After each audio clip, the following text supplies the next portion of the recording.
एक बस का खौफनाक सफर रात का समय था और घने कोहरे ने पूरे माहौल को रहस्यमयी बना दिया था। सर्दियों की इस रात में ठंडी हवाएं हर किसी के रोंगटे खड़े कर रही थीं।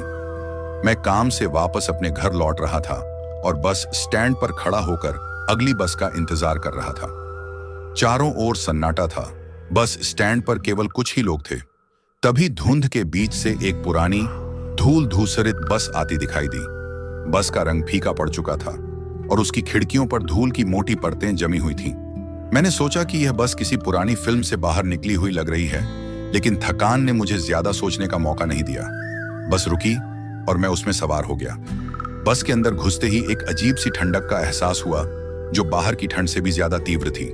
मैंने देखा कि बस के अंदर कुछ ही यात्री थे और सभी चुपचाप अपनी अपनी सीटों पर बैठे थे। उनके चेहरों पर एक गहरी उदासी और अजीब सा खामोश दर्द दिख रहा था। कोई भी एक दूसरे से बात नहीं कर रहा था और सभी की निगाहें बस की खिड़कियों के बाहर टिकी थीं, जैसे वे किसी अदृश्य चीज को देख रहे हों। मैंने सीट खोजने के लिए बस के अंदर नजर दौड़ाई, लेकिन सामने की ओर एक सीट ने मेरा ध्यान खींचा। सीट पर एक बुजुर्ग व्यक्ति बैठे थे, जिनकी आंखें बंद थीं। उनके चेहरे पर एक अजीब तरह की शांति थी, जैसे वे किसी गहरे ध्यान में मग्न हों। मैंने उनकी बगल वाली सीट पर बैठने का निर्णय लिया। जैसे ही मैं बैठा, बस ने धीरे धीरे गति पकड़ ली। ड्राइवर की शक्ल धुंधली थी, मानो उसके चेहरे पर कोई गहरा धुआं छाया हुआ हो।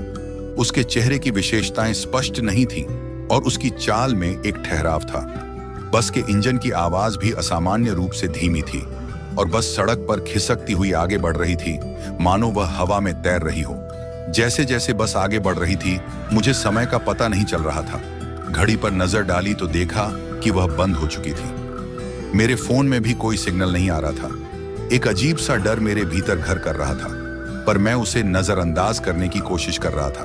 तभी बस के अंदर की लाइट्स अचानक टिमटिमाने लगी। मैंने चारों ओर देखा तो पाया कि सभी यात्री अब एक अजीब तरह की मुद्रा में बैठे थे। उनके चेहरों पर भावनाओं का कोई चिन्ह नहीं था और उनकी आंखें बंद थीं। मेरा दिल तेजी से धड़कने लगा। मैंने बुजुर्ग व्यक्ति की ओर देखा, जो अब भी शांत थे। अचानक बस की खिड़कियों पर जोर जोर से थपकी देने की आवाजें आने लगी। मैंने बाहर झांक कर देखा, लेकिन बाहर घने कोहरे के सिवा कुछ भी दिखाई नहीं दिया। तभी बस एक तेज झटके के साथ रुक गई। ड्राइवर ने बिना कुछ कहे बस से बाहर कदम रखा और अंधेरे में गायब हो गया। बस के अंदर अब केवल मैं और बाकी यात्री थे। तभी बुजुर्ग व्यक्ति ने अपनी आंखें खोली और धीमे स्वर में बोले, "यह कोई साधारण बस नहीं है बेटा। यह उन लोगों की आखिरी यात्रा है जो अपनी मौत से पहले यहां सफर कर रहे हैं।" उनकी बात सुनकर मेरे शरीर में सिहरन दौड़ गई। मैंने उनसे पूछा, "आप क्या कहना चाहते हैं?" उन्होंने गहरी सांस ली और बोले, "यह बस उन लोगों को ले जाती है जो या तो पहले ही मर चुके हैं या मरने वाले हैं। यह उनका आखिरी सफर होता है।" मुझे यकीन नहीं हुआ। मेरे दिमाग में कई सवाल घूमने लगे। तभी अचानक बाकी यात्री एक एक करके गायब होने लगे। बस में सिर्फ मैं और बुजुर्ग रह गए थे। चारों ओर का माहौल और भी भयानक हो गया। बस के अंदर की हवा ठंडी और भारी हो गई, मानो मौत की छाया मंडरा रही हो। बुजुर्ग ने मेरी ओर देखा और कहा, "तुम्हारा समय अभी नहीं आया है, लेकिन ध्यान रखना, जब यह बस फिर से तुम्हारे सामने आएगी तो तुम इसे टाल नहीं पाओगे।" इतना कहकर वे भी अचानक गायब हो गए और बस में सिर्फ मैं अकेला रह गया। तभी बस ने अपने आप चलना शुरू कर दिया। मैंने खिड़की से बाहर देखा तो पाया कि हम एक सुनसान कब्रिस्तान के पास से गुजर रहे थे। मेरे हाथ पैर ठंडे पड़ गए थे। मैंने तुरंत बस की बेल बजाने की कोशिश की, लेकिन वह काम नहीं कर रही थी। तभी बस रुक गई और दरवाजे अपने आप खुल गए। बिना किसी विकल्प के मैं घबराकर बस से बाहर कूदा। जैसे ही मैं बाहर आया, बस फिर से चल पड़ी और धुंध में गायब हो गई।